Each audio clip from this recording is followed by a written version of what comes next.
Get business done with the new American Express Graphite Business Cash Unlimited card. With unlimited 2% cash back on all eligible purchases, unlimited 5% cash back on flights and prepaid hotels booked through American Express Travel Online, and a flexible spending capacity that can grow with your business, you'll have the confidence to keep building. Apply today and earn a welcome offer of $1,500 cash back after you spend $50,000 in qualifying purchases on your new card within the first 6 months of card membership. Terms apply. Learn more at go.amex/graphite. Last night, you spent 2 hours deciding what to wear to the party. This morning, it'll take you 2 minutes to list it on Depop and make your money back. Just grab your phone, snap a few photos, and we'll take care of the rest. The sheer dress and platform heels you'll never wear again? There's a birthday girl searching for them right now. Your one-and-done look is about to pay for your next night out. Or at least the ride home. Your style can make you cash. Start selling on Depop, where taste recognizes taste.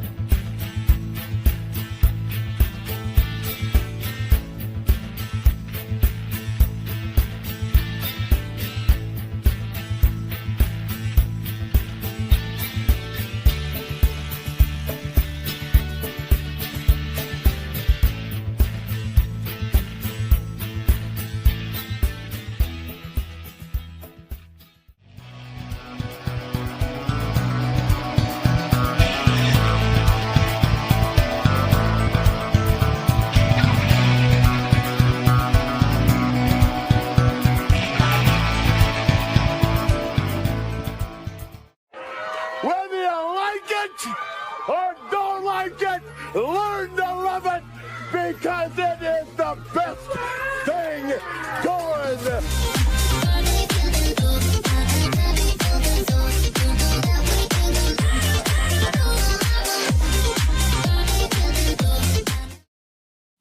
And welcome back to the Boundary Corner podcast, along with my partners, Brian Siegler and hopefully Jonathan Talley. I'm Curtis Wilson. We are brought to you by Moments on the Maury. Looking for a spring or summer or fall getaway? Moments on the Maury may be exactly what you're looking for. Owned by a proud Hokie, located just outside Lexington, Virginia. Place gives you fishing, kayaking, or just relaxing by the river or in the river with a nice cold beverage right outside the back door. Check out the links in the comments section or check out Moments on the Maury's Instagram page, Moments on the Maury. What's up, We man? got here. What's up, man? It's been too long. It's been too long since all three of us were here. Been like a month. Tally. Yeah, man. It's Oh, been way too man. long. Tally is going freeze, unfreeze, freeze, unfreeze. At Alabama Internet, man. Starlink. Can you hear us, Tally? You hear us now? You moving? Oh, he jumped off. Tally will be back momentarily as he takes a baseball bat to the Wi-Fi. Good to have him back, as the struggles may be. Brian, just good to be back doing this in general. Get him back up here. You hear us now? Are we getting there? I think so. I hope so. All right, because Hey, you got we hear you. Can you hear us? We think we're good. you hear us? Yeah, I can hear you. All right, Tally, what's been up, man? I can see Curtis is cool with that. Softball Knee deep dad in hat. baseball season, man. Knee deep in baseball season, and watching the Virginia Tech Hokies get a lot of defensive linemen Yeah, You man. damn right. Multiple Recruitment's been- defensive linemen. going, and we'll see how it goes. But Tally is 100% right. A lot of defensive linemen coming on the boat in the last few days. We will hit that in just a few minutes here with the couple of the most recent and one potential tomorrow. We'll talk about that. But, you know, we got a few other things to unload. We are going to do a little spring game preview kind of things that we're looking forward to looking at as likely me and Tally watching on ACC NX. Is that where it's going to be 3? Is that what I saw earlier? ACCN Extra, yeah. Going to be on at 3 o'clock. So you can see the game live. I think I read it's going to be the Hokie Vision production. So have at it what you will, but at least you get to see it. We're going to get to that. We kind of got 3 things we're pointing out what we're looking for during the game. But obviously some things have changed inside of Hokie Nation since we last came last week.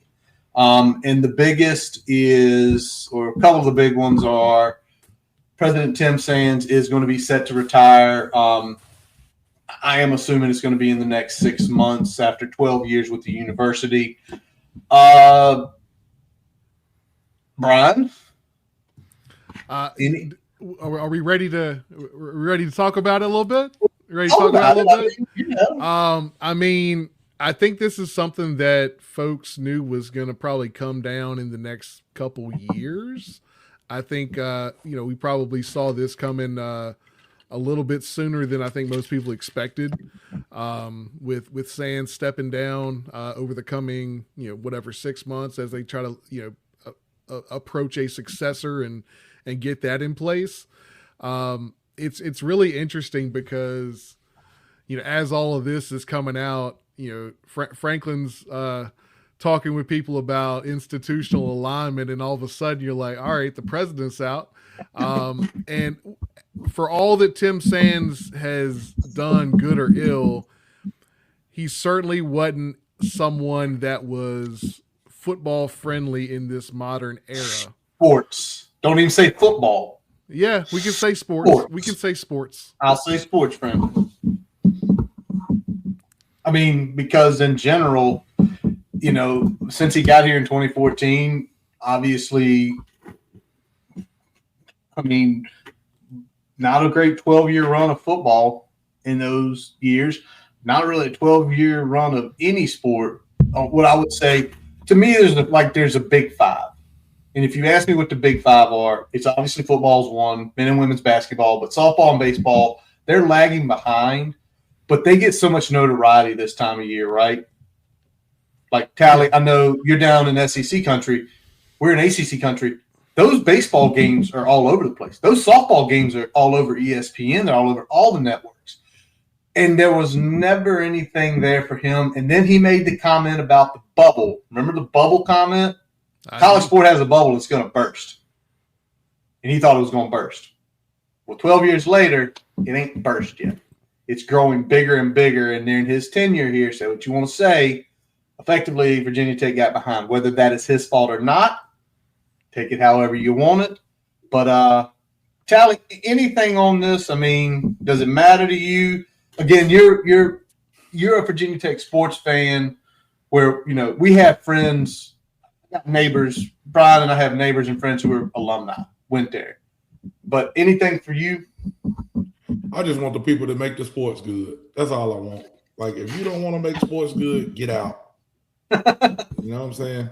Get out of here. So I don't know much about what he has done and what he hadn't done, but I know enough people who can tell me what he has and haven't done.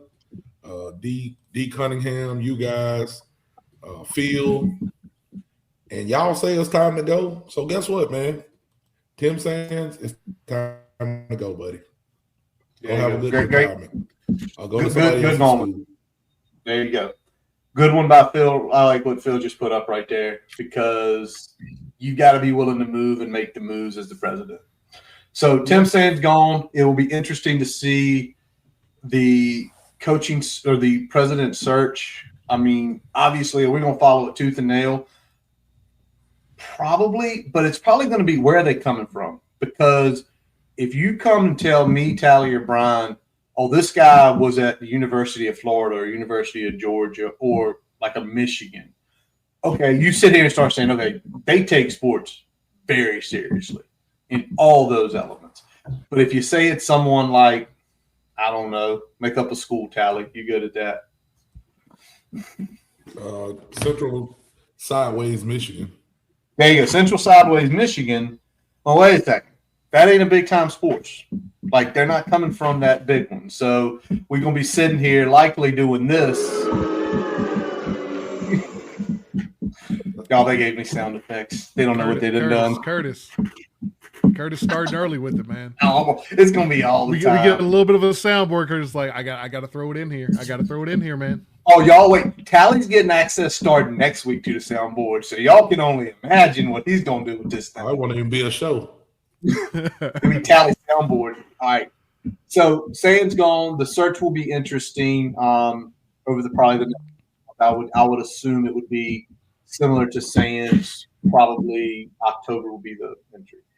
But then we got good news. Wrote by Andy Bitter this week or late last week. And y'all know I'm a butcher of names, so I'm going to do my best. Mehul Singhani is back on the BOV, baby. Hey, man, I think you did okay there. I'll start there. I think you did okay. You got through it, and that's what counts. But getting Mehul back, and the funniest part of the Mehul, the whole situation was they did him dirty with the initial photo that they threw up there, and he was hurt about it, and Andy brought it up. And they got it right. And I commented, I was like, hey, now y'all got to take care of our buddy Terrell Smith. Y'all got to go get him a new photo. Y'all got the one from 2020 still floating out there. So, but yeah, getting Mehul back on there, I mean, that's somebody that's a football guy. That's a guy that he loves all the Virginia Tech athletics, but I mean, he eats, sleeps, and breathes Virginia Tech football, and getting that type of person on the board of visitors is only going to be a good thing for football. I just seen him at the game. If you go look up the pictures on Twitter and you see him on the sideline, who was it against? Was it against Miami or Georgia Tech? I can't remember. It was against Boston College. Boston College, okay. Oh, yeah, the blowout game. Yeah. I think it was Boston College. I mean, he deserves to be on just for that picture, so I'm good with it. That should be his picture on the BOV, not him in a nice suit, him screaming in the Boston College game. Obviously, having him on there, he was or has given the largest single donation to athletics and football. Clearly a different a step in the right direction with the BOV to – again, we're playing catch up, but it's to stay caught up as much as you possibly can. And I think most people know he will definitely stick his neck out there and push the agenda forward to keep Virginia Tech athletics. I'm going to say just in the conversation of one of those programs. All right. Last but not least, which this was expected, I think, last year at this time, but it didn't happen. John Belen is retiring in June. On my birthday. What a present. What a gift. What a gift that is, man. This is one that I think a lot of people had been wanting for a long time. And this is really, when we talk about Virginia Tech from an operational standpoint being kind of mom and pop operation, John Belen in a lot of ways is the face of that. From a football perspective, at least. So you talk about being able to move past that. You talk about a guy like Franklin coming in and setting up a situation that is football friendly in the athletic department. This is why this is so important, because it's not just we are operating like a major college football program needs to operate now. And I consider John Belen the biggest opponent to moving in that direction from an organizational structure, especially when it comes to football, but also within the athletic department in general. You got to get the old people out of there. They got to go, man. You got to get the old people who don't want to hit stick it in. Young boy, NBA, 2K, whatever his name is, like, I don't want to listen to him, but the kids want to listen to him. So you gotta get the place hype, man. You gotta get it if you're going to be a part of a university, a part of sports. You got to figure out what's going to fill the stands, and you got to figure out what can you do to win. Most of the time, that's cheap. So we need some people that's going to cheat and some people that's going to turn their head and let me cheat. I will cheat. I don't know what Belen was doing. They was cheating in another way. Like he was putting his family members on the staff. Somebody just said, can he get his daughter removed? I don't even know if she's good at what she does, but whatever. I thought she moved on a couple years ago. I thought she was. Oh, she did? What's she doing now? She just said she in the basketball staff. Okay. I think she's in the women's staff in some way. Okay. Well, she was with football, so I guess maybe she was with football. I just kind of lost track when things got shuffled. But wasn't Mama Belen like she's been in the basketball game for years? Can't have a whole family. Yeah. The basketball. Can't have a whole family in here. Just fuck it off. Yeah, but and here's the point about John Belen, because if everybody knows the story, John Belen. Hey, Matty B, I see you. but John Belen, I think what Tally just said is right. He was too old. He was Frank Beamer's right-hand man for a long time. During a lot of good seasons, he made a lot of good things happen. Because if you look at when he was here, he was like basically the football operations guy in the early '90s, and then the associate AD for football. Curtis, I want you to finish your statement. But you just said Beamer's right-hand man. Beamer's right-hand man. But this is the point that you make. Listen, in 2015, when Frank left, John Belen should have won. No, I'm not disagreeing with that. No, yeah, right. So that's what I'm going back to. Yeah. I don't even know if Frank knows if he going and coming these days. I love Frank Beamer. But when you see them keep trotting Frank out here, Frank looks like a wax museum statue right now. Like, you got to get the old people off the camera and out of stuff. You know what I'm saying? Frank is enjoying retirement. John Belen, go enjoy retirement. Go enjoy retirement. You made enough money. Go find something to do. I know you got a lot of money. Go play some golf and get drunk and start running around naked or something. I don't know. Oh, no, don't do that. Might as well. That. Might as well. Depends on where. It depends. As long as it's not near me. Venue matters a whole lot more than what you're doing. There's a proper venue for pretty much anything you want to do if you really want to do it. It's true. All right. So Belen's retiring effectively with Sands gone, with Belen gone. You know, you're talking about what Brian mentioned a few minutes ago, and with what James Franklin keeps saying, institutional alignment and all this, it looks like certain pieces are moving out. A president not as inclined to support athletics, a executive AD who's more inclined to try to do stuff on Pop's way. Get them gone, bring new blood in, bring young people in. Somebody like me who is, I'm not, again, 40's not young, but they're in their 40s that are seeing and saying, you need to do this, you need to do this to keep up. We can't do it the old way anymore. Let's talk mindset before we got a poll we're going to throw up here for you in a second here, but let's talk mindset real quick, because I think that is the disconnect both with Sands, with Witt to a degree, with John Belen especially, is that, and I know Witt kind of predated this a little bit. This issue predated Witt a little bit, but the problem that we had from a Virginia Tech perspective, especially when it comes to football, is that Frank was able to do it this way. Anybody else should be able to come in here and do it the same way. The problem is twofold. Number one, just because Frank can do it that way doesn't mean that's the only way it can be done. Number two, the reason that Frank was pushed out when he was because things changed and it wasn't working anymore. Yeah. It wasn't working anymore. Doing it the way we did it from 93 to 2011 wasn't cutting it anymore. It wasn't cutting it anymore. So keeping everything from an operational standpoint the same and just putting in a new coach, that's only going to get you so far. Even, you know, we can shit on Fuente all we want to. We can shit on Pryor all we want to. We get that. They didn't get the job done. But at the same point in time, things behind the scenes were not operating the way they needed to give them the best chance for success. I agree. I mean, I think that's on point right there.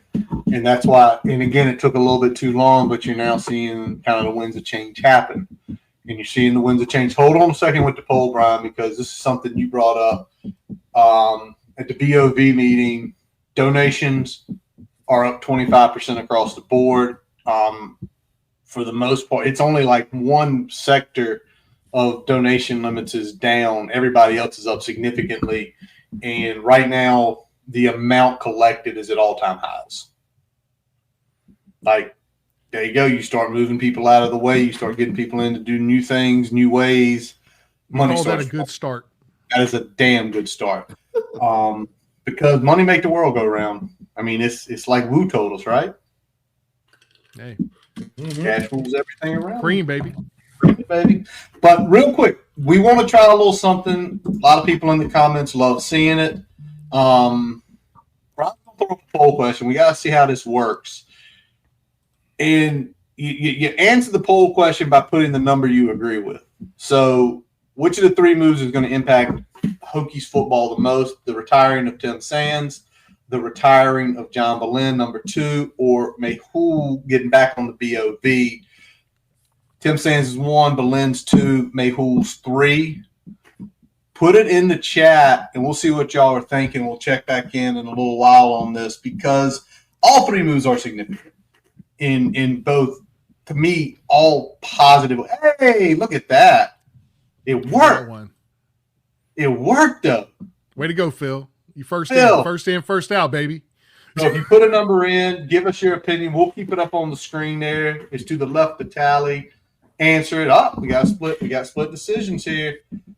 But let's talk. Tally, you mentioned at the beginning of it, and Kylie, you kind of gotten a little bit back into it. You weren't here last week with Frisbee and Taylor. We talked about the 2 kids up out of Maryland, defensive linemen that committed. But you hit me and Brian up just the other day, and you said we're going to get Perkins, and we did get Xavier Perkins. 6'2", 240-pound edge out of Jordan High School in Durham, North Carolina. I can remember Jordan. I believe they had those blue helmets. Yep. Borderline a top 10 prospect. I mean, he's a whisper away from being a 4-star. A lot of offers across the board. So, Tyler, you've read up on him a little bit more than me and Brian have. What do you like about the kid that holds offers from, places like Miami, Louisville, Auburn, Ole Miss, quite a few good schools out there wanting him? Yeah, no, just good production, good offer list. If you go and look up and down his, social media, Miami was all over him. I mean, he was, I don't want to say a lot because no kid's a lot, even when they commit, but I mean, he's got Ruben Bain retweets, all type of stuff down his X page, down his social media. So he was at Miami a lot. Yep. Of course, Miami is the hot team. They just went, national championship. So they got one of the best D lines that we've seen in the past. I don't know, maybe 10 years. So it was a lot of reasons for that kid to go to Miami. Like it's not hard to sell Miami on a defensive lineman, but Franklin them did their job in chaos and got in there and plucked them away. So I'm interested to see, because it's still a lot of like high defensive linemen that's on the board that I think we sit well with. I'm no recruiting guru. I'm just nosy. But I'm interested to see how many D linemen they take. Because if you think about the offensive linemen this year, we took a lot of offensive linemen this year. I think maybe 7 or 8, which we need. So when you start to look at defensive linemen, it's like, who all is going to hop in? Who are they going to let hop in? Who are they, who is at the top of the board? But Xavier Perkins is a good pickup from a recruiting standpoint. A little bit undersized. Sometimes that kind of worries me just because, I want everybody to be big, but a little bit undersized. But like I said, when a school like Miami's hard after you. Like, hey man, I gotta trust what they do. Yeah, But I think the weight Xavier is Perkins there. is a good player. Yeah. Weight's definitely there. And the weight is there. I think 6'2", probably not quite as long as maybe you want at a DN. But I mean, coming in at 240, I don't know if that's a true 240. Obviously, that's kind of a TBD at this point. But it probably isn't that far off, right? So you're probably at least talking 230, which is decent weight for somebody at 6'2" coming in playing DN. Looking at the tape, I like the get off. He played with his hand in the dirt some. He played standing up some, so he's got some of that versatility to be able to do that. Just like you said, Tally, looking at somebody that had the eye of Miami pretty heavy. That's going to be somebody that you want to have in your building, and getting that commit early in the cycle, I think is going to be good. Obviously, we got a handful of other big time defensive line players that we sit pretty good with. And I think, to your point, Tally, I think this is going to be a very defensive line focused class. I think we'll still see us take probably, about 5 offensive linemen. I think that's about what you need to take just about every cycle, 4 or 5 at least. Yeah. So I think you're still going to see that this cycle. But I think looking at where our depth sits on the defensive line and kind of what we need to do to backfill there, I think that's why you're going to see a big focus in this class on defensive line, especially that edge position. Yeah. And we talk about where assets at 240 is legit. I think the 240 is legit. All the recruiting sites have him around 240. A couple of them have him at 6'3", so maybe he's like one of those 6'2 and 3/4 guys, 240. So I think the weight's legit. Now, obviously, can that change? Yeah, because people's body change. Like if he grows to 6'4", he ain't gonna weigh 240 pounds anymore. He's probably gonna weigh 230, but that gives you more mass or more height to work the mass on. So, very good pickup there.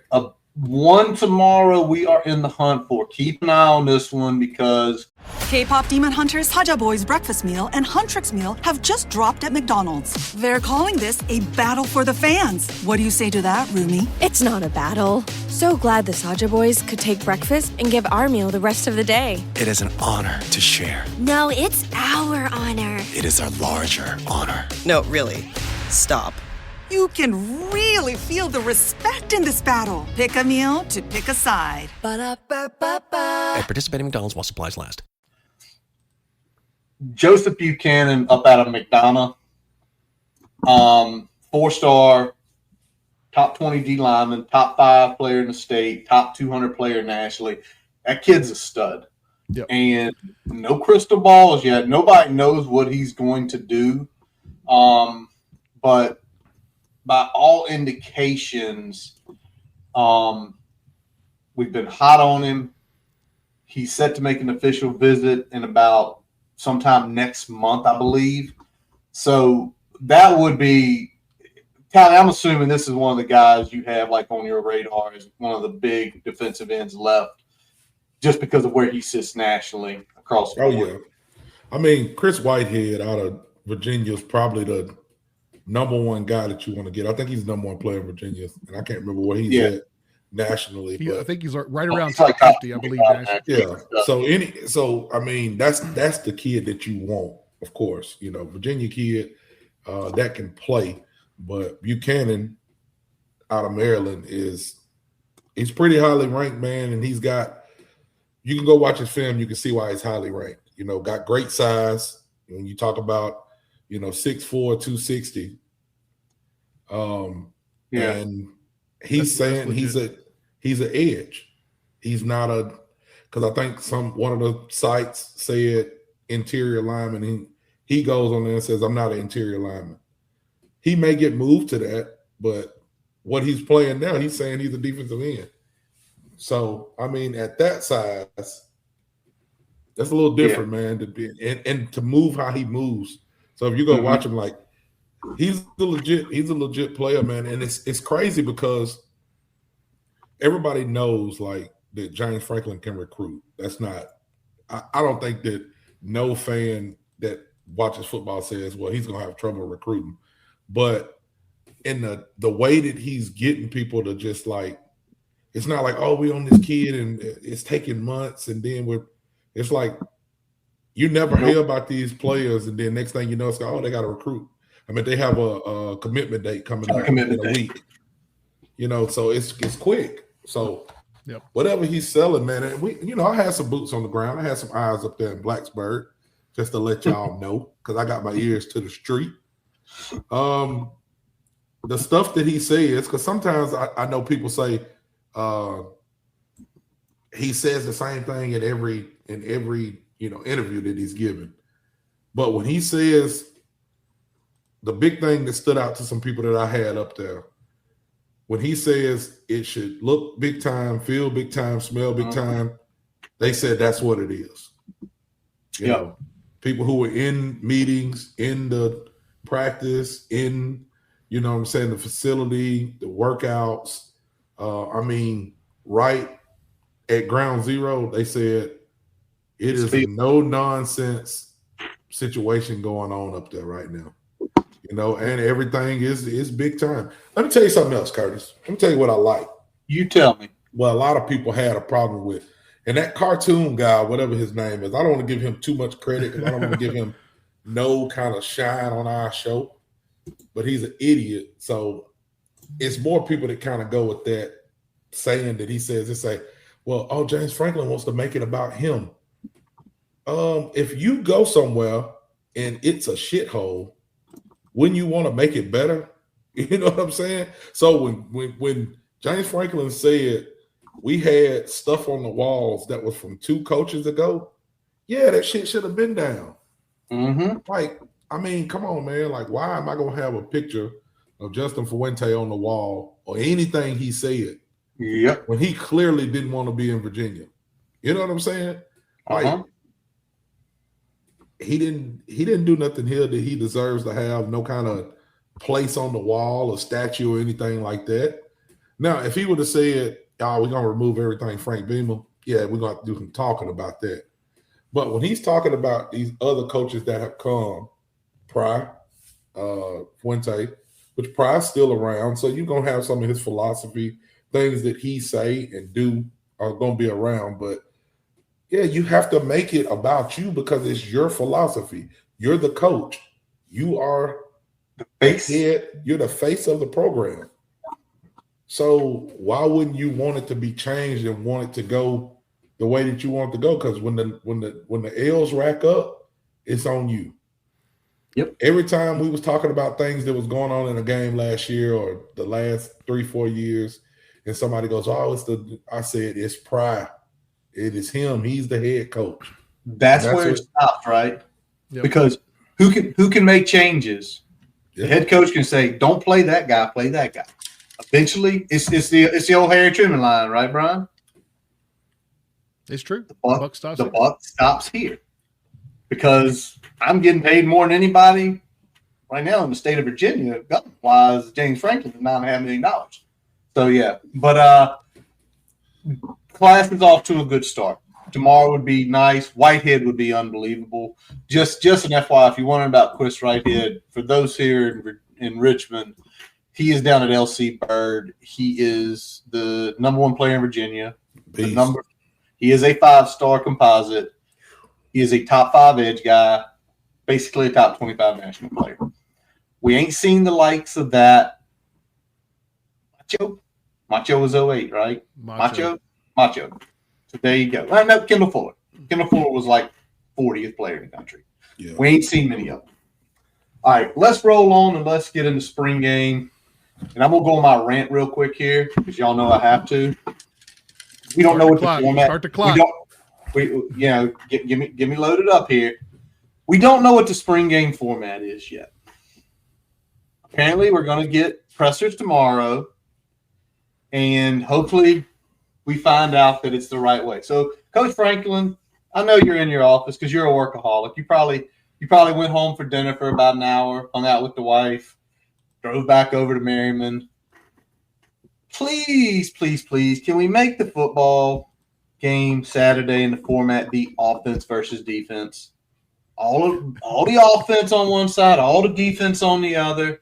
Mix and match the twos versus the ones, the walk-ons versus the walk-ons, the ones versus the walk-ons, just so we can see how ugly it'll get. Because what has killed me in the last decade is watching a spring game where it's like, we're going to split the roster up. We ain't there yet to where we can split the roster up. I'd like to see us one day be there. But when that roster gets dropped tomorrow, and if it is the format I think it's going to be, which is going to make me sad, mad, but that is what it is, we're going to sit here and be like, whoever got Ethan Gronkmeyer and whoever's got 3 good linemen is going to win the game handedly. Don't matter, because that's the way it's been the last half decade. If you got the quarterback and you got a good lineman, because the running backs ain't going to play that much. So please, if you haven't written it all out yet, go offense versus defense. You can mix it up. You can keep guys healthier. All right, I know where Curtis stands, and I'm gonna be the you can call me a fence sitter if you want to. I've got my foot in both camps on this one, and I'll tell you why. If you're like us and you want to watch a game and figure out the depth chart and figure out how pieces are looking when they play together and figure out all those things that potentially could matter in the fall, then offense versus defense is what you want to see. If you want to go to the spring game and watch a form of football that looks more like a game, then you want a split roster. And for the most part, with this being an exhibition, with us trying to pack lane, I've got a feeling they're going to lean towards more of that split roster format where it's more of a traditional game flow that your average casual fan is looking to experience. And I don't think that's necessarily a bad thing, but I do think that it will make it harder for people like us to get a real evaluation of how much this roster has improved at the moment with the pieces that we brought in, with Franklin at the head of this thing, because you're going to get vanilla scripts from Pry. You're going to get vanilla scripts from Hal. We better get some chocolate and caramel scripts from Pry. He done been here long enough. Don't be hiding shit.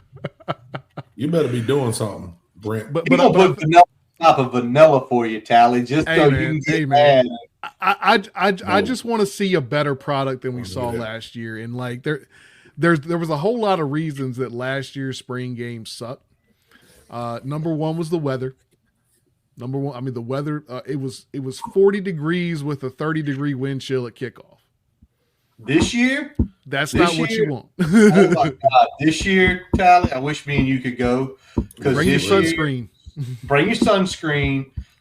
Saturday in Blacksburg is going to be like 85 degrees. The rain is coming in overnight. So probably as the day goes on, it's probably going to cool down a little bit and feel really nice. Sunny. Oh, man. I don't even know what to say. But, so other things that were wrong with the spring game last year, you had basically a lame duck head coach. So, like, the enthusiasm of what they wanted to see wasn't there. So you weren't going to get the crowds that you normally get. Add in the weather, you got even less crowds than I think you would have gotten with good weather. That's a fair point, Phil. That's a fair point. And I think that goes without saying. But the third thing is that you had your number one and number two quarterbacks out. You had a couple linemen banged up, and you split the rosters. And now you've got redshirt freshmen and true freshman quarterbacks running this thing behind a split offensive line. And they're still at the point where they're processing the offense. Because, again, it was a new install offense with these freshmen and true freshmen. So all these things blending together created an absolute shit show of a game to watch. And I was well into the cups at that point. So that made it a little bit more palatable for me. But I can't imagine watching that thing sober. Yeah, y'all want to go see something funny? And Tally, I don't know if you watched it. the live show Brian did with like Pete B. I mean, y'all are all fucking hammered. I don't know nobody's sober up. Well, there. no, the problem was me and Pete left the game like it was like 4 or 5 minutes left in the fourth quarter. We were like, we're getting out of here. We're going to Tots. We're getting a rail before we go over to Maroon Door. So get a rail at Maroon Door, walk around, go over to or get a rail at Tots, go to Maroon Door. I had 2 gin and tonics after the rail before we even started that stream. So that gives you a good barometer of kind of where I was sitting at that point in time.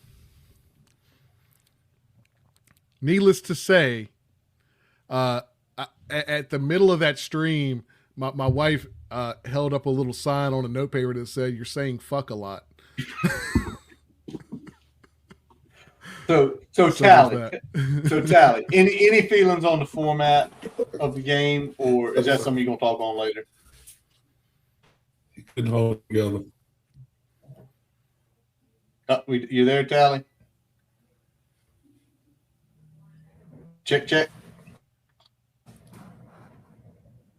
I'm pretty sure I'm lagging. You're lagging, but that's fine. Lagging's okay as long as we get you. I got you.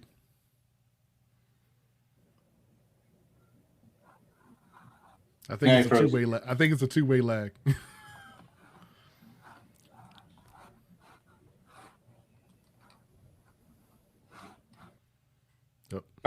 We lost him. But anyway, we'll get him back in just a second here as we get into kind of the spring game preview. 3 things that we're looking at, thinking about as we have the game on Saturday. Obviously, Brian heading down. Brian, while Tally's getting back up here, give him the shameless plug of where you're going to be pregame and who you're going to be with. Shameless plug. Here we go. All right. I'll get Tally back. Oh, you got Tally back in there. There we go. I got him back shameless plug for this weekend. Saturday, spring game day. Come to Chicken Hill. Top part of the hill, back part of the parking lot there, right on the very top there, right on the little grassy curtain where the it's nice and flat there. We're gonna be set up.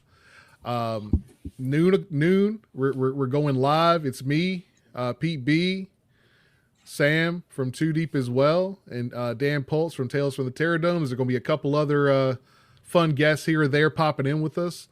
But we're going to do about an hour pregame show right there at noon. There's going to be tailgate, so full tailgate spread. Our man Steven and Nate are hosting this thing, so there's going to be some really good food. They got some pulled pork, got some sausage, got some wings, got some fun sides that they're bringing. Tunes will be going. So come check that out. There's going to be a Venmo there if y'all want to throw a few bones Steven's way. He's pulling all this food and stuff together for this event for us. So anything y'all can contribute is appreciated. It is going to be BYOB. There will be a bourbon table for some sampling, but aside from that, BYOB. So come see us. It's going to be a good time. Pepsi Prebiotic Cola in original and cherry vanilla. That Pepsi taste you love with no artificial sweeteners and 3 grams of prebiotic fiber. Pepsi Prebiotic Cola. Unbelievably Pepsi. Man, I'm pissed I ain't going to be there. And we all. I was like, come on, Tally, let's get up here, man. Let's get up here. And so much going on. Right. Listen, anybody in the chat, if you don't have kids, keep it that way. Do not have kids. The worst thing you can do with your life and your money. You can be a rich man or woman and have all your time to yourself. If you don't have the kids, don't have them. Tally is endorsing the Dink lifestyle. Jesus. Dual income, no Enjoy kids. your life, man. Don't do it. My son. Shut up, Tally. He's you sick, love so going. We gotta see what's going on with him. I gotta take him to the doctor tomorrow, but he's got a baseball tournament this weekend. The end of the year tournament. So he'll be Saturday. We got games, so I just got roped in and couldn't do nothing, and I'm sad about it. Just to let y'all know. Same. I got back-to-back games, and I am a coach. Yeah. For a bunch of sweet little pre-K and kindergarten girls. Oh man, They're Hokies, man. They're Hokies through and through. Hokies. They're Hokies. There you go. That's all right. That's where it pays to know people who are running the league. They usually put you on a team that you know that you don't like the hats. But let's get into it. I kind of mentioned from the top of the program. We're going to start that now. And obviously, as we get into the chat, give us some of the things you're looking at on Saturday. But we're looking like me and Tally and Brian, we kind of talked and went back and forth and like 3 things that we're looking forward to or looking into for Saturday. So, Tally, I'm going to let you lead off because when you hit this, I'm like, man, you nailed this 100%. I mean, main thing, because it's a spring game. I mean, you can't put much validity into it, but who's playing, who's not, who's hurt. That's one of the main things that, I would be paying attention to because anybody hurt right now, anybody not playing is not only missing reps on a brand new team, you're also missing, some camaraderie and things like that. A lot of these kids, it's going to be their first time running out that lane. Mm-hmm. You know what I'm saying? You get to, kind of see how somebody handles that. So I would be definitely looking at who's hurt, who's playing.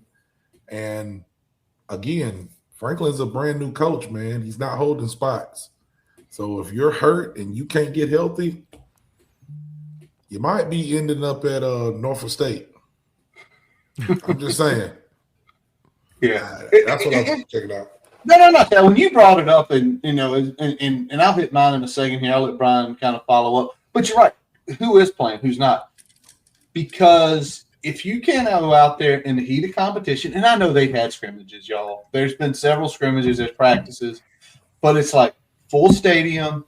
We're trying to run it like a real game. If you can't go out there, it is something to be said. Now, clearly, I do think Franklin's a smart enough guy that if a key player who's busted their ass all spring that has looked good is Nick, like you ain't playing today. Right. But guys who are fighting for the 2 deep or special teams, you better fight through it. Because, Brian's probably going to have his roster list out there having been like, I don't see number 44. Where's 44? It better not be Dorian. You ain't playing. Where are you? And I'm going to pull it up before I go into the stadium because we all know how that goes, especially if they're going to pack this thing, which they're trying to do. We'll see how that goes. I definitely think we're going to see at least double what we saw last year, but we'll see if they can get that thing filled up. 60,000. Hey, well, any feelings on what Tally said that was one of his things, Brian? I think Tally hit it really well because that's the biggest thing you're talking about, and who's playing matters both right now for us to be able to evaluate, but it also matters for like everything going forward into the fall. Because to Tally's point, this is you're missing reps in a new offense or new defense. I know it's a mostly same defense, but at the same time, it's still, there's nuances that Pry's probably going to be putting in there that we didn't see last year. And then you look at the camaraderie piece, and then you look at, does this put anybody that isn't able to play, even if they are, even if you've got them penciled into the 2 deep, is this hurting their chances of being that going from second team to starter? Is this helping their chances from going, from fringe second team up into, firmly into second team? I think that's where, some of these guys being nicked up, whether it's, Terry or Howland. Terry may be going. Howland, is definitely out all spring, so we know we're not going to see him. That's an important piece. And when you look at a position like the offensive line, obviously that's a big thing because you're trying to get your best 5 out there. It's a position that we have been struggling at, really going back, to the 2021 season. I think, 2020 was our last offensive line that you could look at and point to and say, that's a good offensive line. You feel good about that offensive line. Everything since then has been kind of downhill and almost progressively so. It's almost gotten worse. And we can talk about the lack of recruiting the position properly and backfilling and having to rely on transfers coming into the spring to kind of fill some holes and things like that. Like there's been a lot of problems with the offensive line, which we've talked about ad nauseum. So I'm not going to, belabor the point much further than that, but this is where you can kind of gel and become a unit and get that camaraderie, because more than any other place on the field, that offensive line needs to work as a unit.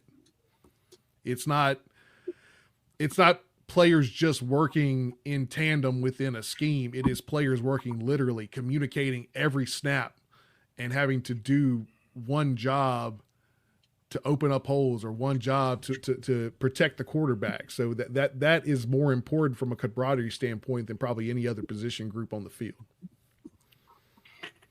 All right. So obviously one of Brian's key points here is the offensive line play. And it's right. Not having Howland there. We'll get there. You're gonna have to get what you had one back in two here in a second.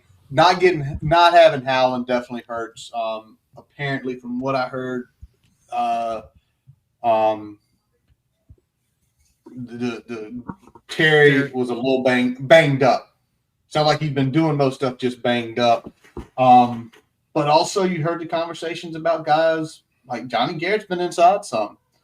And the honest truth is he's okay. If he's your swing tackle, if he's just your swing guy at three positions, that's fine. But yeah, it kind of correlates with Tally's point with the offensive line is the being hurt, not being out there, not working together. Also goes by my format works better because you literally can try every single possible combination when they're all on the same team. Yeah, I stuck format back in there. Okay, let me get on mine because Brian went on his offensive line rant. I think skill positions. I'm interested to see, first of all, the stories coming out about Overton. Apparently Overton has been, from everything we've heard, reporters, Tally's inside folks talking to us, other people being on grounds, Overton has looked like what the White Vic years ago said he was. Like, that kid is not a 3-star. That kid is almost a 5-star. That kid is one of the best players in the country, if not the state. I want to see him. I want to see Luke Reynolds. I want to see how that tight end room shaped out.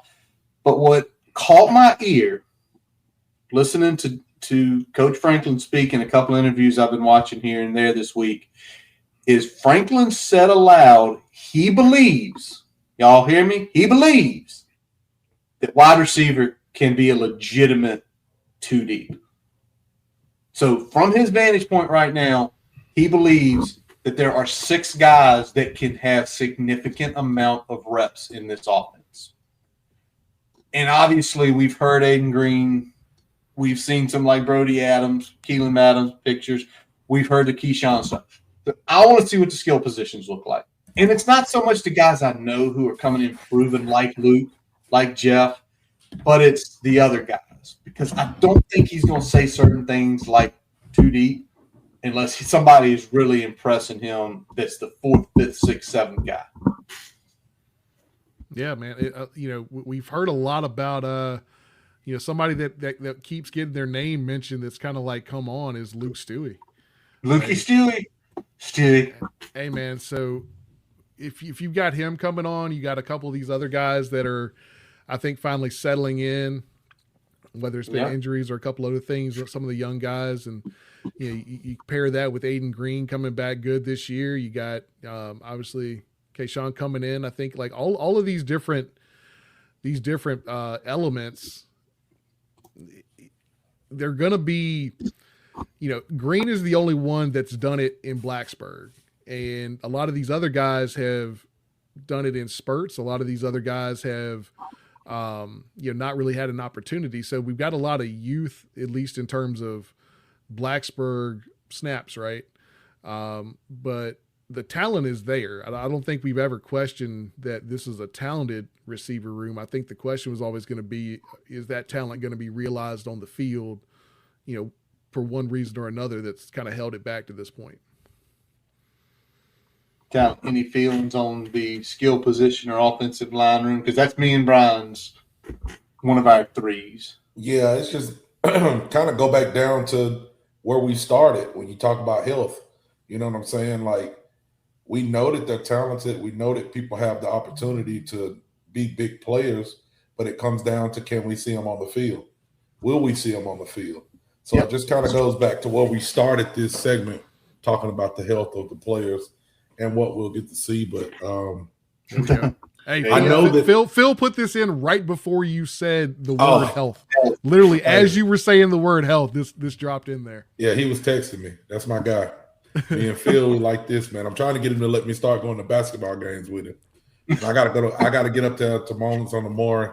So I gotta get my money right, Phil. But I will be hitting you up, and I'm gonna do a full tour. I just need you to have I don't need no Jason Voorhees out there. Black people, we don't like being in the woods that much, for real. So we don't need no scary movie type stuff going on out there. Hey, man, them slasher films in the 80s did really do folks that well either. No, it didn't.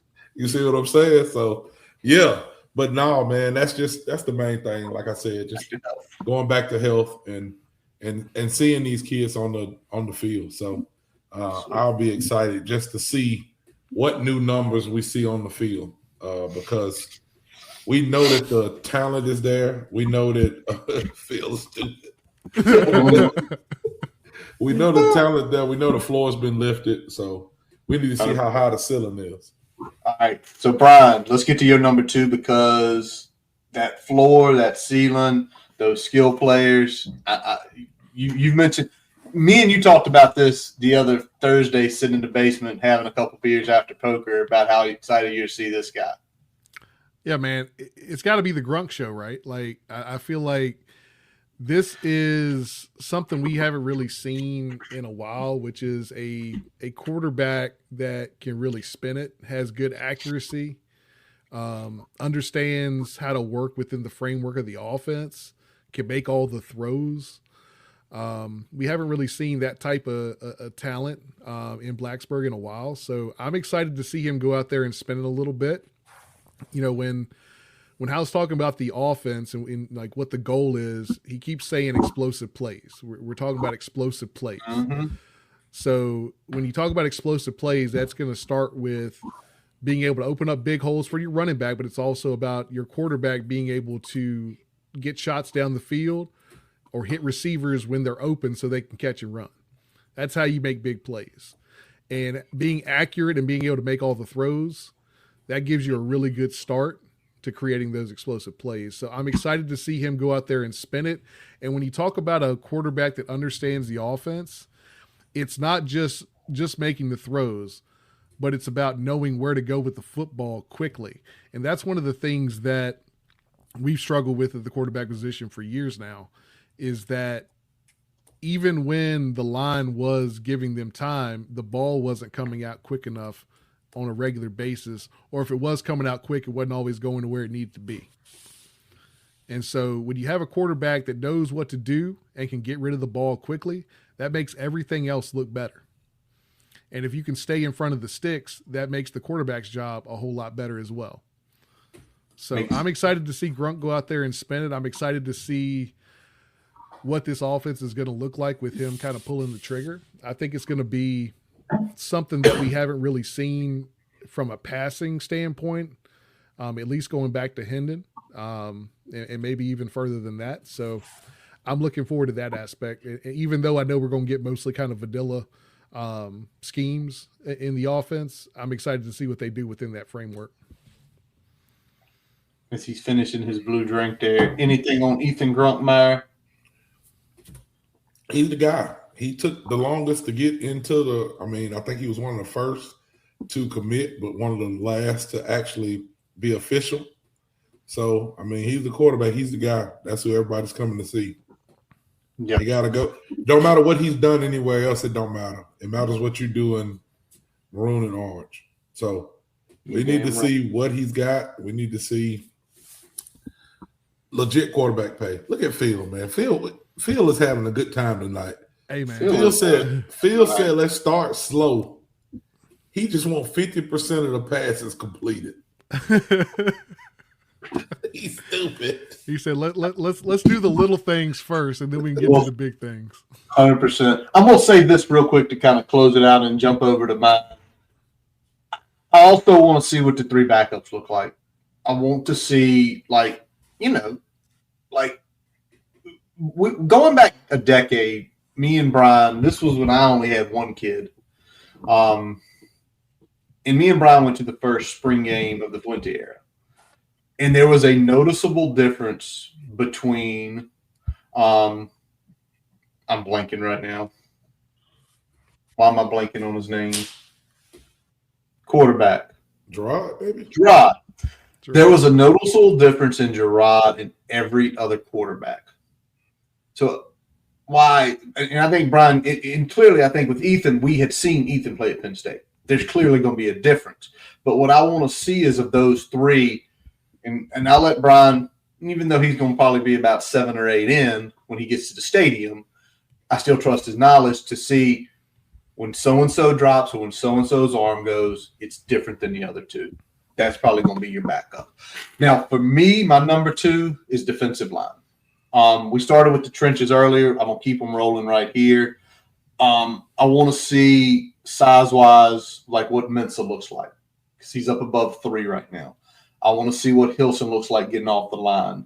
And then I want to see if all the hype that has been put around Ace and Stevenson. I ain't going to say Kamari Copeland because I've seen Kamari Copeland do it. I know he can do it. But all the hype that's been around Ace and Stevens, is that going to come to fruition during a real game or kind of a real game or however you want to say it? But the reason I say that is if you heard Coach Franklin talk last week, he wasn't talking about him bending. It sounds like what Sean Spence has figured out is Ace and Stevens is not a bend guy, but he's a hold the edge, bull rush guy. And again, you start reading more about Spence. Is he one of those guys? Is that his goal? Whatever type of pass rush you are, that's what you need to do. If you 6'4", 270, and you can't bend the edge but just a little bit, go hold the edge for running plays and bull rush guys back into the lap of the quarterback. Don't do something you can't do because you try to do that, it gets bad.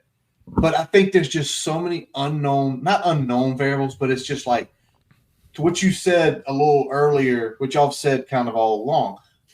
The floor has been raised just because of the sheer amount of talent with these guys and their size. So I'm looking forward to just the D-line. I'm looking forward to see the combinations. I'm looking forward to Tally. We got a little something. Anytime Tally gets on Pry. Start your day with Quaker Protein Instant Oatmeal. The Instant Oatmeal ready to help you tackle whatever your day brings.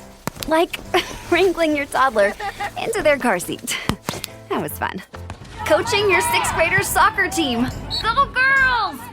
And carrying all the groceries in one trip. Whew. Try Quaker Protein Instant Oatmeal, granola, and bars. Great taste and a good source of protein. Quaker, bring out the good.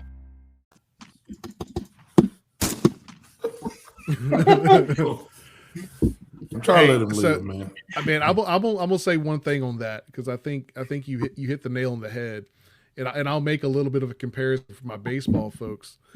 If you're a pitcher, how many pitches do you really need to be successful? You need 2 pitches. You need 2 pitches. True. That's all you need to be successful.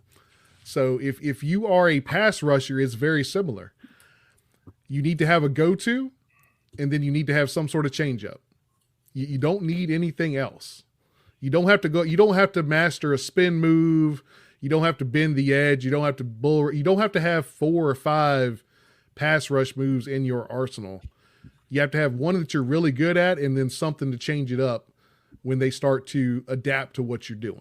That's really all you need to do. And if you can do that successfully and you can hold the edge in the running game, you're going to probably play a pretty good amount of snaps. Now, obviously, we got a couple other guys that have come in from the portal that might have something to say about that. But, you definitely see Ace and Stevens as being a guy that's going to be a big factor in the 2 deep for sure. Hey, Brian, how about if you get in the backfield against South Carolina and all you got to do is tackle a running back and you can't do that and he runs about 30 yards? That's a move every DN needs to have. They need to have the get the quarterback on his ass move. That's something that everyone has to have. Tally, you threw us. Brian mentions 2 pitches. If you got a good fastball, is great. You threw a changeup with what you said. The second thing you're looking at. I think somebody said it earlier too in the chat. I'd have to go back and look. Just talking about the James Franklin effect, the production of what he brings. You know what I'm saying? We've heard a lot about the staff, the players. What they want to fill the stadium.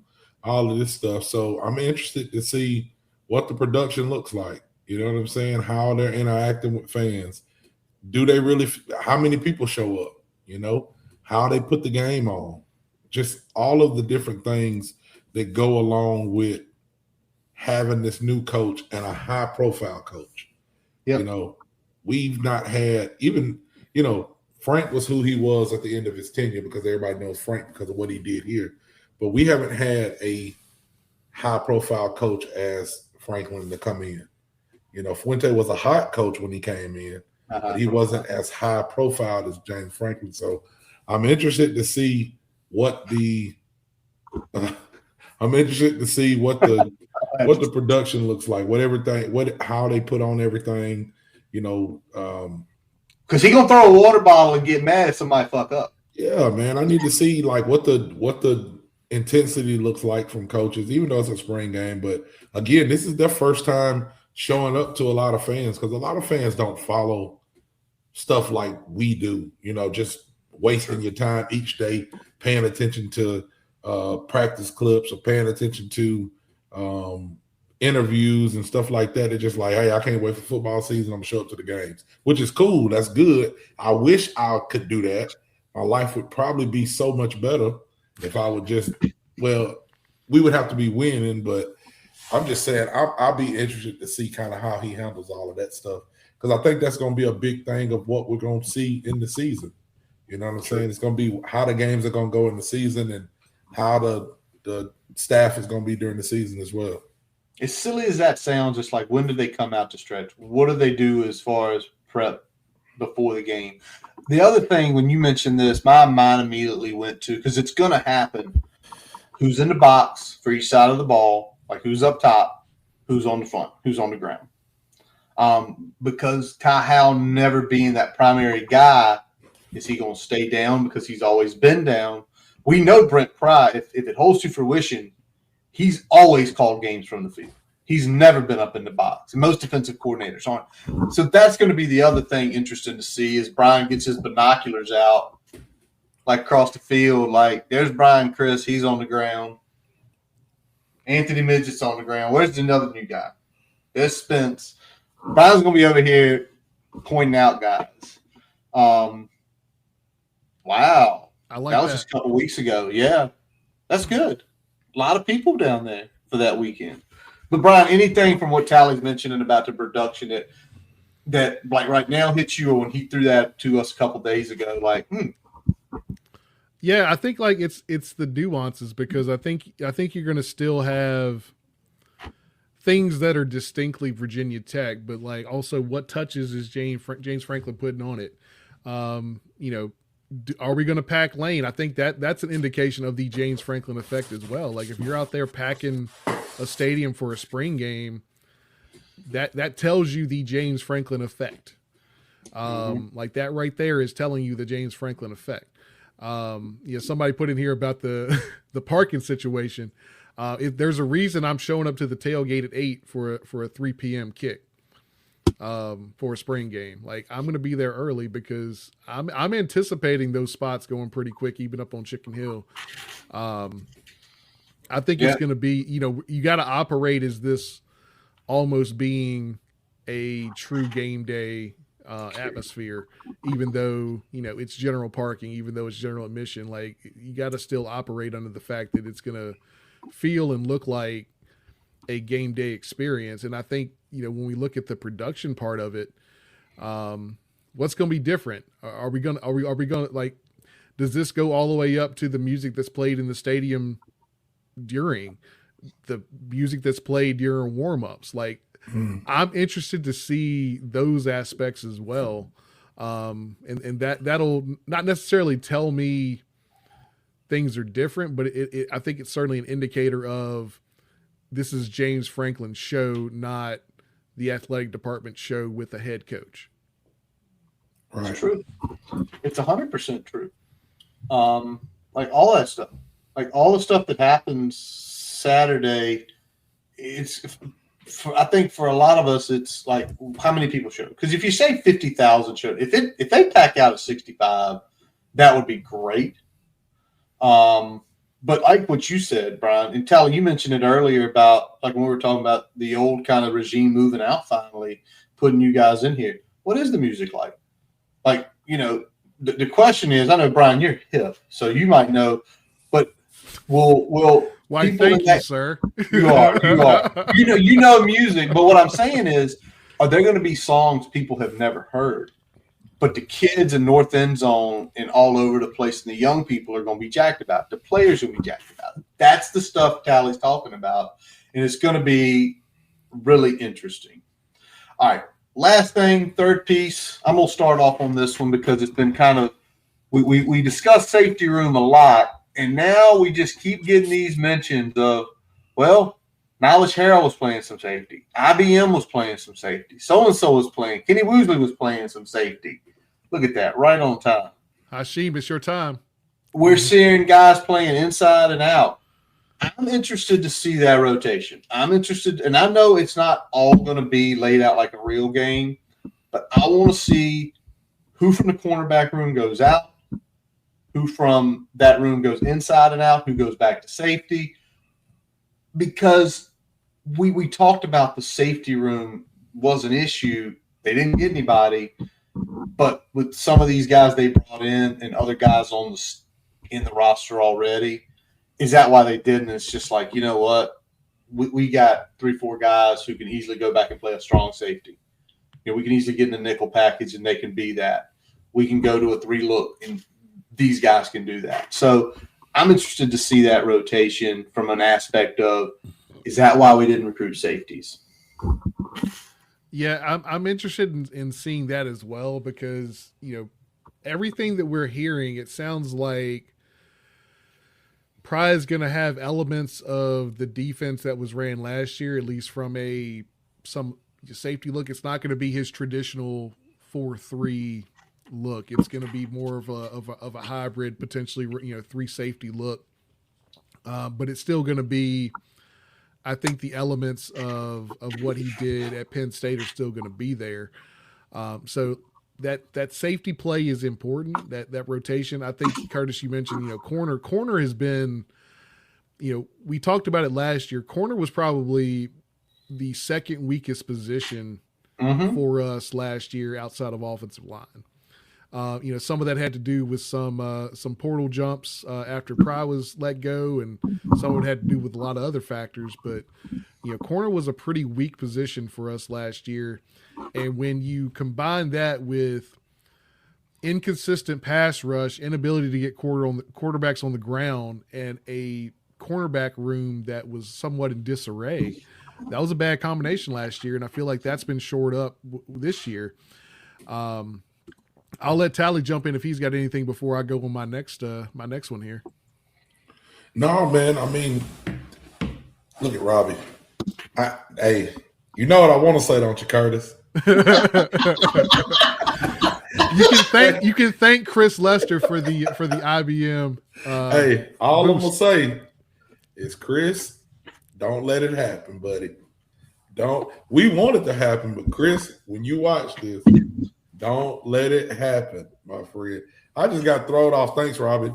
Robbie just threw the curveball to you. Yeah, he just hit me up with a curveball. I don't even know what I'm thinking about, man. Something about corners and safeties. Corners and safeties, man. IBM, man. We need to see what he got. We need to see what he got this year. Which again, going back to those rooms, Curtis was hitting me up whenever all the, transfer portal and everything was going on. Like, when are you taking those safeties? What's going on? So Brian was really mad about it. Brian kept screaming, "We got a spot. Yeah, get one." What are we doing here? You know what I'm saying? So I am interested to see what kind of moving around they're doing because there's a lot of talent on the back end. It's just young, but who takes that step to get on the field? This is the first step that we see somebody take a step to be like, okay, well, maybe we see him get on the field, because you started to see certain stuff, in past spring games at positions like that. Even in the spring game, you could see Josh Clark, was a little bit more developed than some of the other people that came in with him. Then he gets hurt. So Yeah, man, I'm excited. I'm excited just to see who steps on the field and they got what's the hurt jersey, Brian? What is it, blue or yellow, red? Blue. Yeah, blue. Yeah. Who don't got no blue jerseys on? That's what we need to see. All right. Brian, I know you got Hey. Yeah, I'll jump in next because this is kind of a little bit of a play off of Curtis's a little bit, and to another point, we're going to talk about it a little bit. He had another one that you want to see secondary, you want to see linebacker. So we'll talk about linebacker and safety here in particular, and kind of the interplay between those positions because when you talk about a potentially a 3 safety look. You talk about linebacker play. There's going to be a lot of interplay between safety and linebacker. A lot of run support responsibility in there. So I'm interested to see how that works because that's definitely been something that we have struggled with the last few years. Is we had this big run where the linebackers weren't getting in the right gap. We had some hanging fit situations with some of those players coming up in run support there. And there was a lot of big plays, big run plays that kind of came off of that. And that was a pretty big problem. So I'm interested to see with a mostly veteran linebacker room, even though it's still a little young in some spots there, in a somewhat young safety room, with the exception of Q Reddish there. I think, you look at that. I want to see how that works. Is that looking a lot better than what we've seen kind of the last 3 seasons? Yeah, it will be interesting to see how they work together, what that room just looks like in general because of, Prize the coach now. I mean, say what you want to say. Zero excuses. It is yours right now. All right. Tally, I know you got one more thing. Tally's one big last thing. Well, I don't know how I feel about that. Yeah, no comment. No comment on that. No when comment. you return, we were number 1 in returning production 2 years ago, and we saw how that worked out. Yes, we did. Immediately, Vanderbilt kicked us in the ass, and that returning production didn't matter so much anymore. So, I think it's something to look at as you've got guys that have done it, that have a lot of snaps. So you get it from that perspective, and you're hoping that Franklin and all the other guys on the staff are leveling that up, because while the returning production is good, a lot of it wasn't up to the level that we needed to win last year. So if they're not leveling up, or we don't have guys that are coming in or challenging below them to make them better or jumping them on the depth chart, then that returning production doesn't matter quite as much. What I will say, a little bit different than what we've had in the past, which we all know this. We ain't got to go real deep into it. You got watchmen watching the watchmen now. You know what I'm saying? You got offensive line coach, assistant offensive line coach, assistant to the assistant. In the weight room, you got each group has a coach watching them. It's not one guy. You know what I'm saying? So I think that's going to play, the staff additions is going to play a big role in what the team can do, because you're going to have more eyes on certain groups, and they got to answer to more people. This guy's got to answer this guy's got to answer. Checks and balance system. So I think you're going to see more guys like, hey, he ain't getting it done. What's going on with him? He said his foot hurt. Okay, go with the next guy. You know what I'm saying? I think you'll see more of that stuff. So I think the returning production thing will help this year, because you'll have a staff that's more attentive than prior staff. But back to what Curtis asked, just what my final point to make on the spring game, kind of puts a bow on everything for me, is the optics of the spring game and the residual of what you get from that. Because what is the spring game? Like why do you have a spring game? You want to You want to evaluate where your team is. You just got married and you're throwing a dinner party. You just got married and moved into a new house and you're throwing a dinner party. You want to show off your house, show off your wife or husband, whatever you decided to marry at that point. We don't judge. So now you're showing that off, and you want everybody to perceive it in the right fashion. So, what kind of recruits are going to be at this game? What caliber recruits are going to be at this game? What kind of recruits do you get to commit because they came to this game and seen the atmosphere? You know what I'm saying? What kind of atmosphere will the fans have? Are they down on the program? Are they feeling good about the new regime? I'm going to be interested to see the residuals of what that game brings more than like the results of what happens on the field, because we know none of that really matters. But what really matters is the things that we can see. If Brian comes back, or next week, shameless plug, when y'all call in, because we will be having a call-in show after the game next week, when y'all call in and tell me and Curtis about how great it was and the atmosphere was electric, and y'all rubbing it in like Brian's going to be. Yeah, that's what fixtures on Saturday. That's what I want to know. That's what I want to know. I want to know, what is the vibe? You know what I'm saying? That kind of sounds kiddish, but what is the vibe that you got when you was at the game? Because that's what this is about. That's what Franklin's been pumping, that he wants this thing sold out. Why do you want it sold out? You don't want it sold out to show some shit, right? You know what I'm saying? So I want to know what the vibes is going to be. I want to know what the residual is going to show up like. How many commits can we get from that? How many recruits are going to show up? Where are they coming from? So we got a lot riding on it. For a spring game for us, we got a lot riding on it. And if we know anything about James Franklin, he is going to bring media to him. You damn right he is. There's going to be some national people going to be covering it. They're going to want to see what Virginia Tech looks like.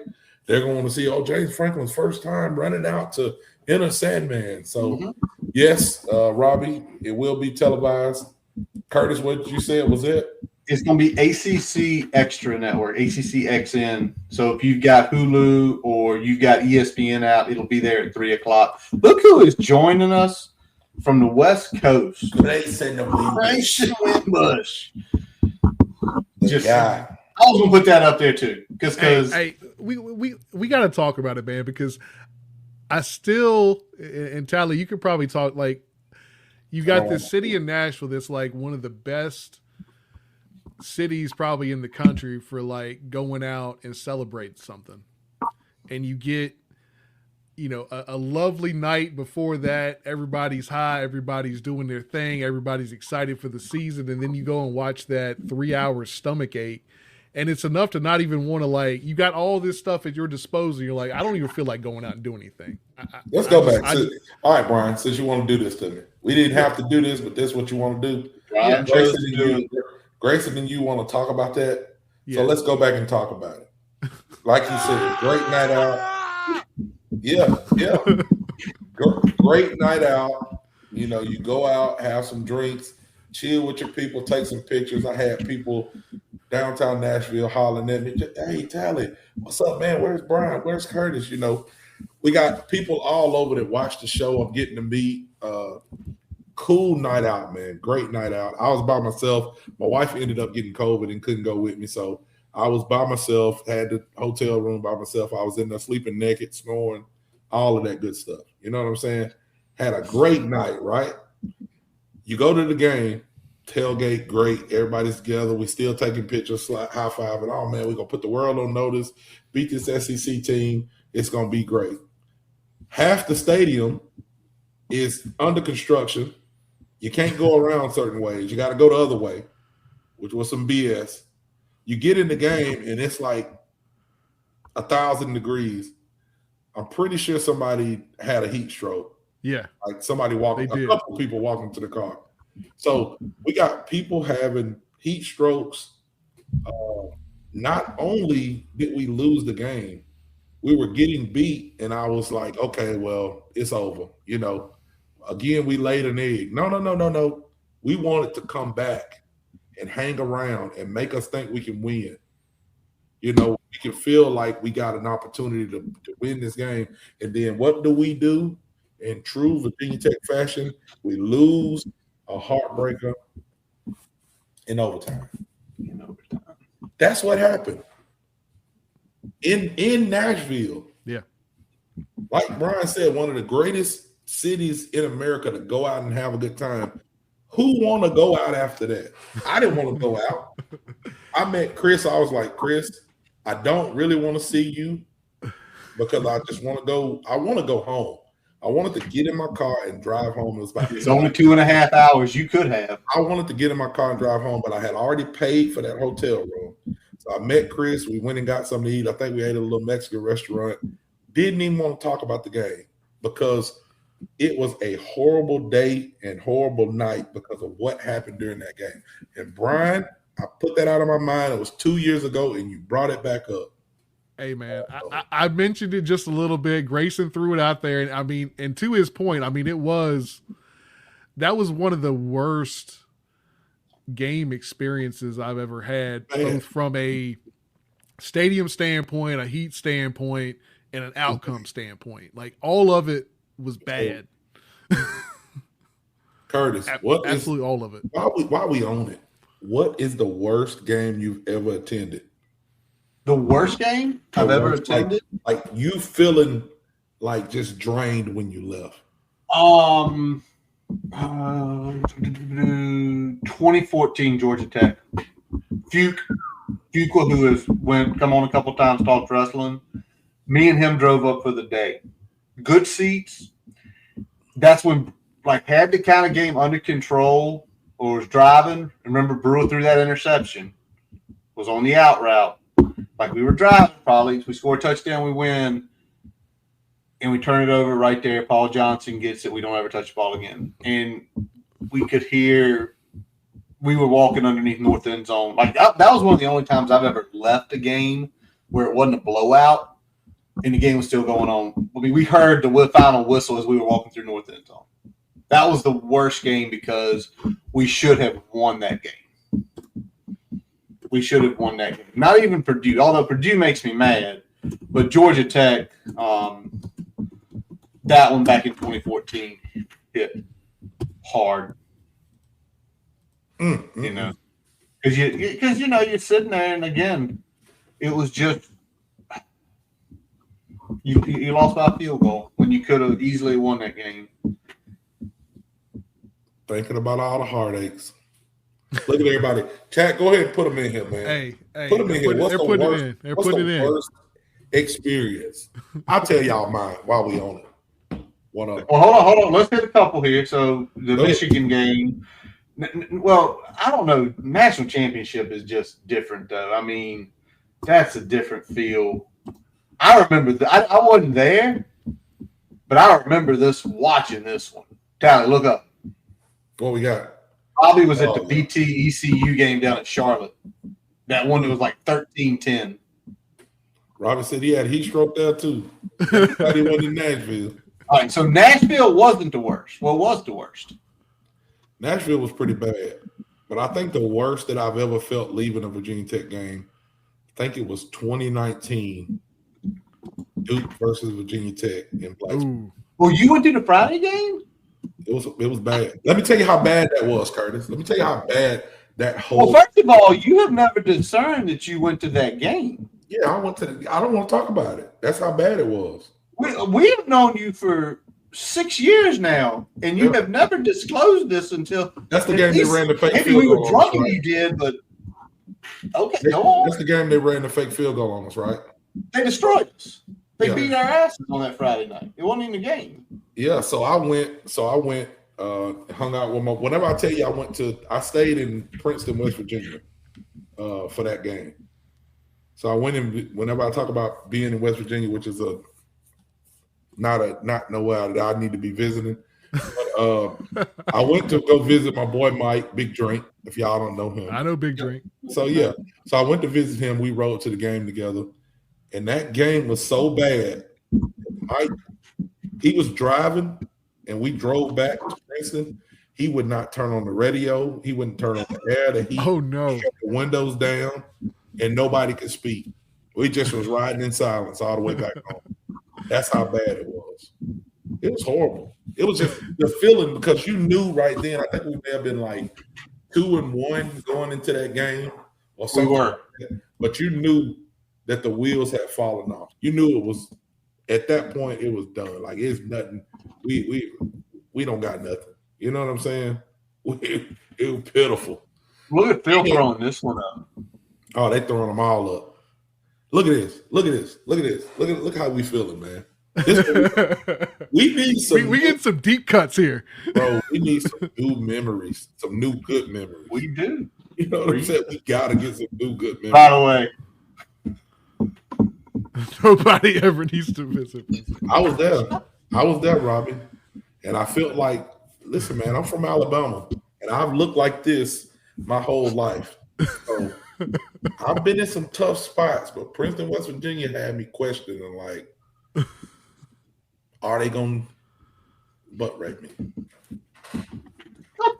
What's about to happen? What's about to happen? Oh, my God. And I walked into Walmart. You know how Walmart be. You know what I'm saying? You run into some people in Walmart. They didn't have no shoes on, no teeth. Man, you see all types of folks in them. Back with mohawks, all type of stuff. You do that. Yeah, it was crazy. But that game, that Duke game, the way I felt when I left Virginia Tech and Duke in 2019, I kind of didn't want to be a Virginia Tech fan no more after that. I really thought about coming home and buying an Auburn hat. But you did. Sorry. And somehow you stuck with it. Somehow you stuck with it. Stuck with it. Blood for punishment, man. I'm just stick with it. That might be a summertime episode to get bring people on and let them share the miserable experiences because we've all felt them. So this is a good night, but hopefully there's more good memories in the future because Lord knows what we went through roughly the last 10 years. Come on, Lord, please. Please. Just 3 good seasons. Just 3 good seasons. That's all I'm asking for. Lord, I know I can't stay here I know I ain't gonna stay here forever, but while I'm here, just let me see some good Virginia Tech football. Occasionally. Please. We got spoiled. All righty. Anything breaking? Did James Franklin retweet that he's gonna follow my format? I have not seen that come across the board yet. All right. He's paying attention clearly. All right. But with that being said, appreciate y'all in the chat tonight.